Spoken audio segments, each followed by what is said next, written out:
The Walking Dead Season 2, Episode 7 thoughts. This episode is called Pretty Much Dead Already. Another episode I love. Spoilers for every episode leading up to and including this one. The episode is rated TV-14. Don't know how. So will this video be? Let's dive right in. Holy crap, this was one of the best episodes so far. Yes, let's see. Lot to talk about. Not gonna be in any kind of order of... let's see. I think, yeah, there's a lot to say about Shane. So, yeah. It is unclear how long he spends in front of the barn just looking. But I think it's longer than was healthy. And let's see, the next thing that is, then he like goes to check how the what's the word? Like if the locks are likely to hold. And by the end of the episode he's destroying them, so yeah, when you first see that scene you just think, oh, he's just making sure they can't get out, but by the end he was also checking, would I be able to destroy them? I mean, it might not be a conscious thought when he first checks them, but by the end of the episode, he certainly was thinking, well, I know I can destroy them based on... Yeah, let's see. Yeah, I'm not sure. I forget if there's stuff in between, but certainly Rick tells Shane about the baby, and wonderful acting, because Shane is thinking, that's my baby, and he has to hide it from Rick. Shane doesn't know that Rick knows that Lori was with Shane, and even if, Shane did know, that's still, like, him saying, dude, that's my kid. They're gonna disagree fundamentally on that. And Rick thinks that he is convincing Shane that they have to stay for the baby, but what Shane is perceiving is, if those walkers in the barn are not dispatched with very soon, that baby is not safe, and we already know, like, he will kill, like, regular human beings, let alone walkers, to protect Lori and her offspring, especially now that he thinks, so we, the audience, don't know for sure. Essentially it really could be either. But yeah, he thinks that that's his baby too. So, yeah. Don't think that was Rick's best decision. And, let's see, yeah, I appreciate he still does try to make sure Carl, he doesn't want him swearing, which is bullshit. See what I did there? No, I do agree. Children shouldn't swear. Let's see. There's that thing about, like, it's more difficult for children to make sure they don't say it at the wrong time than an adult. Now... let's see, what does... I feel like I'm missing something, maybe I'll remember later, but yeah, he realizes that Dale took the guns away, and I like the little exchange where he says to Glenn, Dale was gone by the time you got back so that you wouldn't tell me where he went, and Glenn's like, I don't understand, and Shane's like, I know you don't, just... Glenn, so pure. And, let's see, yeah, he does manage to find Dale before Dale is able to hide the guns, and, yeah, both of them, it's great minds think alike. Both of them thought of the same good place to, yeah, let's see, yeah, that was such a powerful scene, too, like, Dale actually...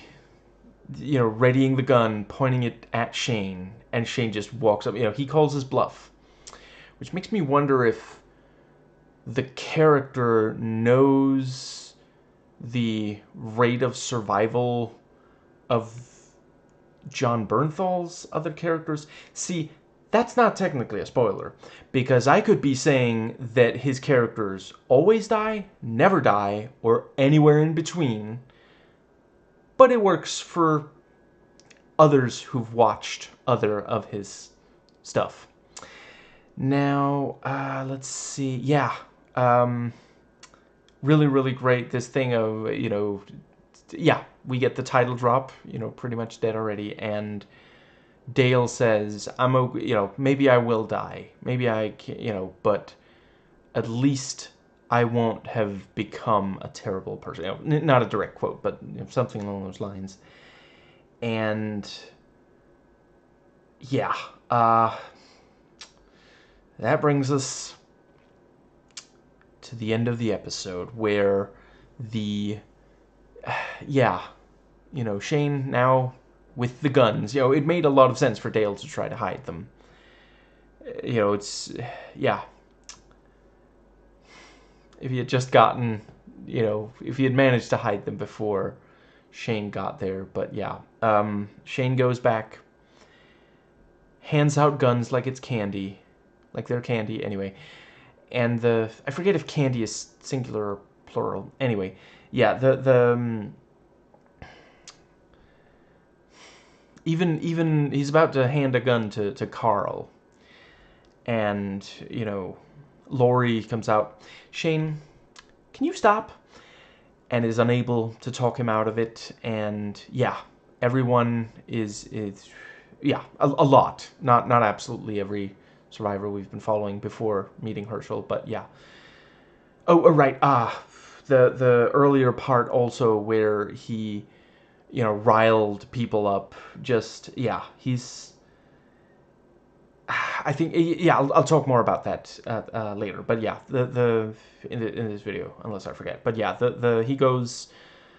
Yeah, you can understand where he's coming from, and it didn't feel like character assassination that all these people listened to him, because yeah, they do genuinely think we are not safe as long as there are walkers over there, and yeah, they go there, and becomes quite a shooting gallery, the barn of the dead, after Shane destroys the locks. And this is something, I love this show. The point is made quite clearly here that people who expect violence will sometimes, not always, actually start that violence and act like, oh, see, I told you there was going to be violence. Yeah, because she started it. Because at the end of the day, we don't really have any clear evidence that they were, at the end of the day, it's a guess. But the fact that the walkers were not able to get out, like we saw several times they tried to get the door open, and they didn't. It's possible that they could have stayed in there, that would have been okay, And yeah, heartbreaking seeing Herschel devastated. He can't even take the other of the overalls guy, and Shane shoots Lou right in front of him, after we already know, yeah, he knew this woman personally. They had, he had a nickname for her. It might not be him who came up with the nickname, but he knows her well enough to know her nickname and feel comfortable using it with Rick. That's not the kind of thing you do with someone that you barely know, And yeah, just like Shane shooting the torso several times, like holy crap, just so messed up. And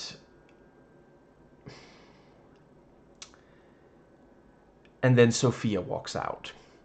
Just to really twist the blade. This show loves doing that, and I love it for it. And I'm now wondering, did Sophia find the barn, go in there, and end up walker-ified?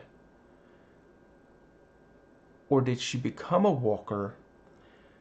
Herschel or someone, one of his family members, I think, are they all related? I'm slightly unclear on that.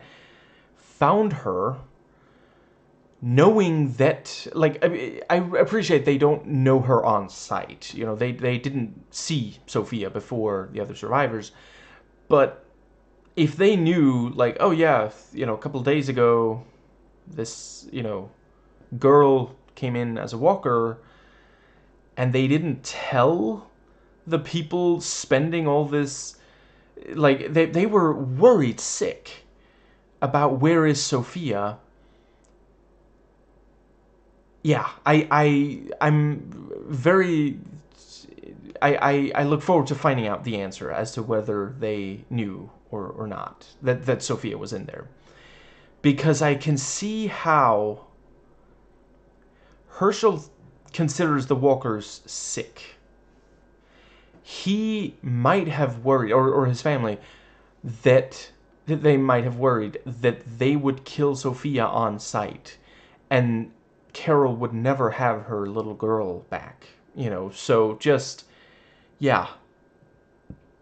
And obviously, with the climax of this episode, Herschel is definitely going to want them gone. Like, I would not be surprised if the first thing he says in the very next episode after this is, you're going to leave right now.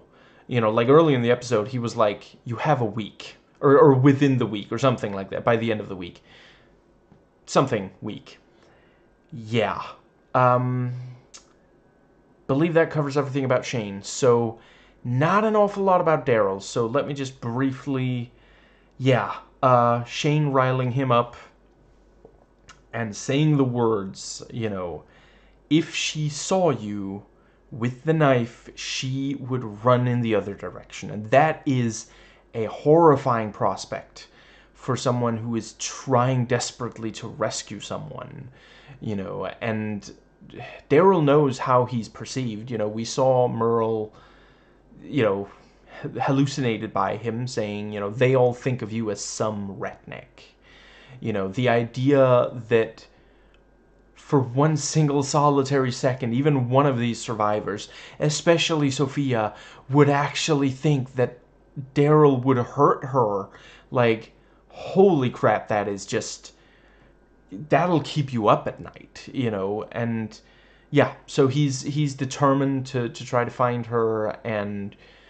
he tries readying the horse and everything, and Carol points out, you cannot leave in your condition. He's still recovering from the arrow.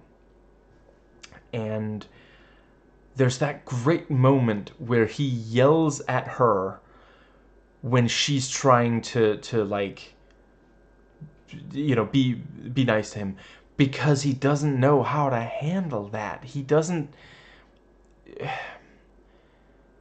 he has never really been treated that well by the people closest to him, so when it comes from anyone, he doesn't know how to just... it provokes his anxiety, because he's just waiting for the other shoe to drop. He's waiting for Carol to be as abusive towards him as his father and older brother, because as we know, he went missing when he was younger than Sophia for several days, and neither of them even noticed. So just, yeah. And I appreciate, later when he, the thing with the flowers, to try to make up for it, and he does apologize. And let's see, I think that does cover Daryl. Yeah, I do not have very much for Andrea. I just did want to briefly say I really like the exchange, because Dale has been so overprotective of her. Now she can't really hear him out, or won't, perhaps. And she says the words about Shane. He isn't a victim.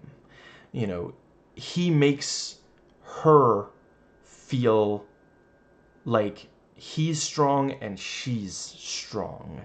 When in reality, like, he's making some very ill-advised decisions, you know, but that is actually, you know, I'm not saying that, like, I think that Shane is a complex character, but in reality, you know, in, like, some of the worst dictators, you know, they appeared strong to others, and, you know, when in reality they were insecure and weak, a lot of them. I haven't read up on every single one, so I couldn't say, but a lot of the really major ones, you know, and yeah, that's part of why people fall. Not the fact that they were weak, but the fact that they appeared strong when others were unable to hide their weakness. Every human being has weakness, obviously. Now, I think that does... Yeah, so... Oh, right, now I remember the thing with Shane. Yeah, him talking to Lori, like, that was also, like, because, yeah, he feels confident that that's his baby, and, you know, she says, even if it's genetically yours, you will not be the father. You are not the father. And he says, I don't have to... Just, yeah, that was... Or, you know, nothing you do will change that. And he says, I don't have to do anything. Or something along those lines. Just, yeah. That does bring us to the... Maggie and Glenn, which, you know, yeah, he wants to explain to her, and she points out, you know, I asked you for one thing. I asked you to keep this secret, and the thing with the egg, which, like, she's not the most mature, but she speaks her mind and acts based on, you know, and like, you know, he'll live. You know, it's egg. It's not, you know, it's not poison or something. He's gonna be fine. It's just unpleasant. So she's made it clear that she's upset with him, you know. And also, you know, why would you waste an egg? Pretty sure it was rotten. So I'm like 99% sure she just implied, you are a rotten egg, which, like, that is... I'm pretty sure that is, like, farm girl for, like, MFer or something. Like, that is one of the worst insults that you could possibly, you know, because a rotten egg is one of the most, you know, that's food for the chickens wasted. It is effort from the chicken that laid it wasted. It could have been food, and now it's nothing, you know, so yeah. Let's see, and I also I like the line.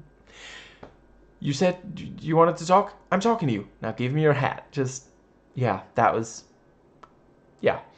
And later on, you know, he starts to explain, and she lets him explain. You know, women will hear you out if you are, you know, being reasonable about it. Most women will. And yeah, you know, he does appreciate the thing with the well. Are they going to the well too many times with the well? No. And yeah, you know, he says, I care about you. I'm worried about you. And I don't know what he means by comparing the well to Portal. Like, I'm sorry, but if you're going to compare any part of the orange box to the well experience, I feel like Half-Life would have made more sense. Like, I'm talking about the first one. I haven't played the second one yet. I do own it. I will get to it, I swear. But Portal, like, that doesn't, like, just... Yeah, I don't know. Yeah. I did like the line. It's a video game. Of course it is. And, you know, they're near the end where, you know, she's like, you look like you should be in line for the early bird special. I'll wash your hat. Which, I guess there's a chance that's not going to happen by the end of the episode.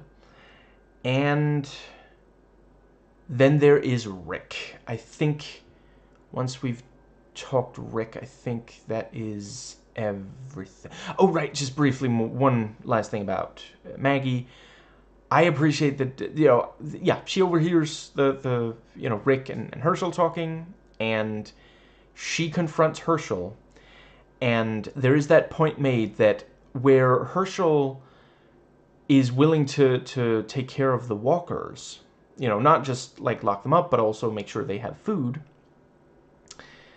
He won't even learn Glenn's name, even though clearly his daughter is in love with Glenn. Maybe Herschel thinks, oh, she'll get over it, but I do think that is noteworthy. They talk about, oh, no, they're not walkers. They have names. They're human beings. They're just sick.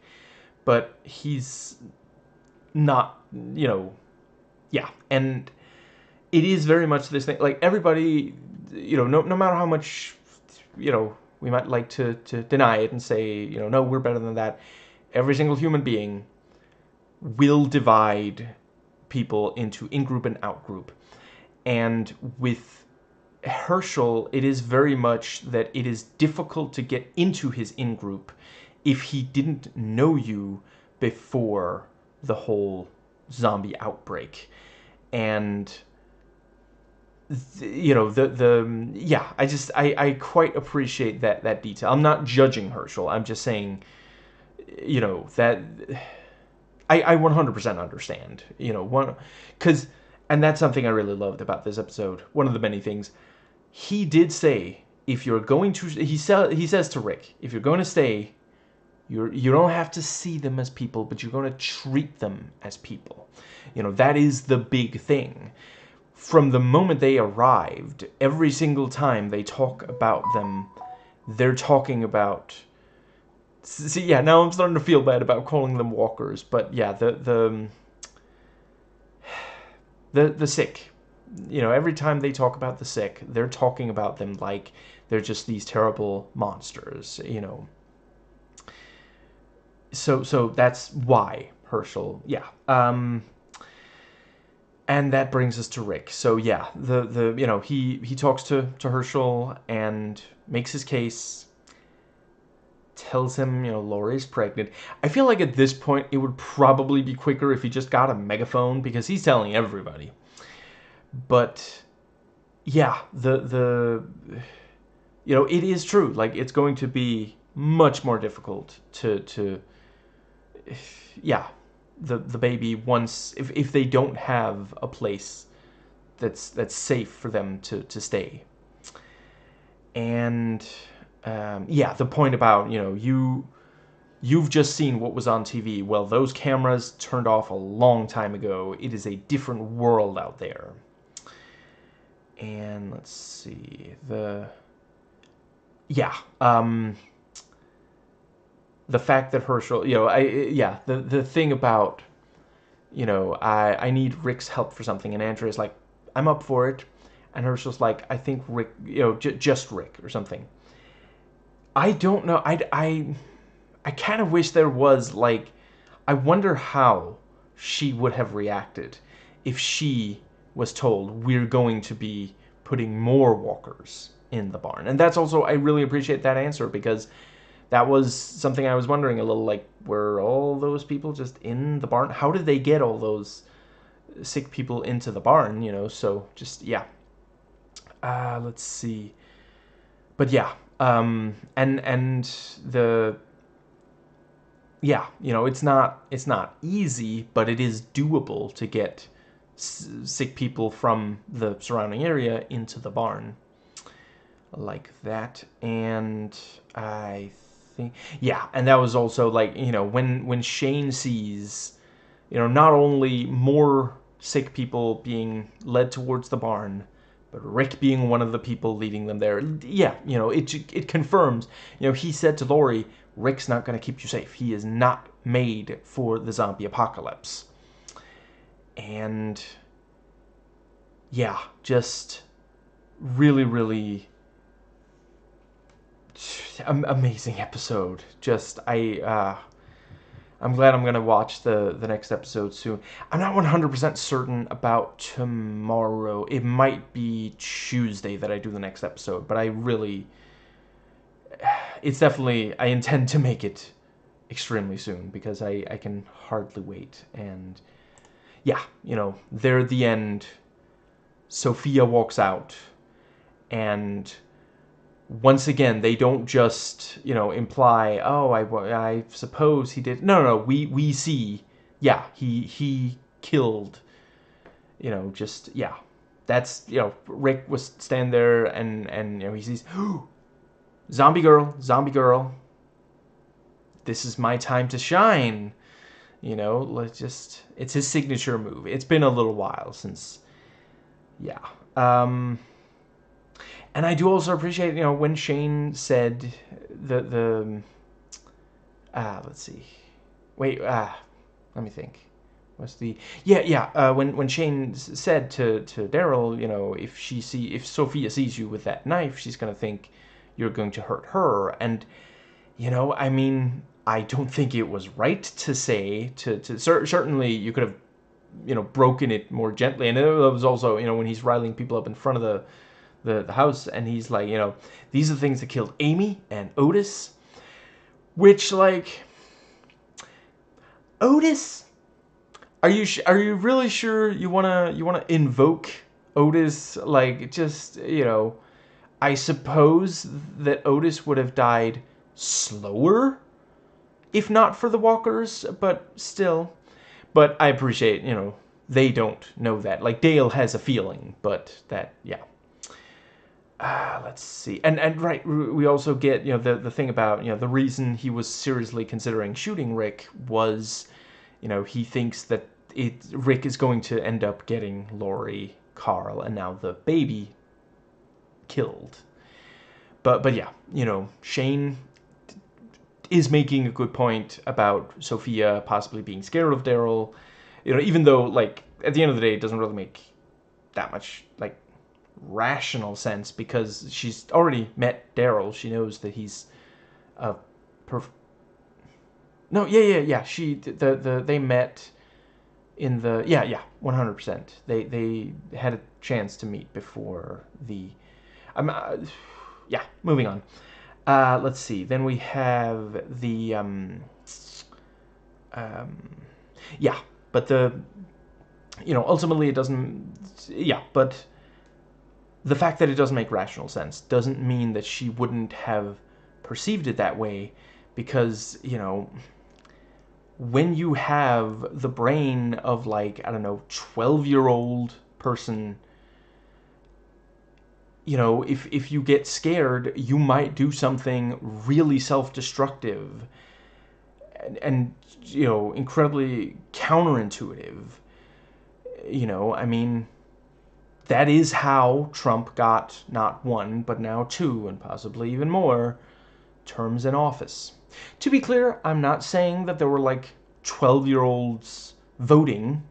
I'm not, you know, I've, you know, looked at the evidence. Clearly, voter fraud, like, technically exists a little bit, but it is not anywhere near. But, you know, what was Cody Johnson points out, it's not Bigfoot. You know, it technically exists, but it's not so widespread that it actually changes the outcome of elections. So I'm not saying literal 12-year-olds voted for Trump. I'm saying a huge chunk of the people who did vote for him did not mature past the age of 12.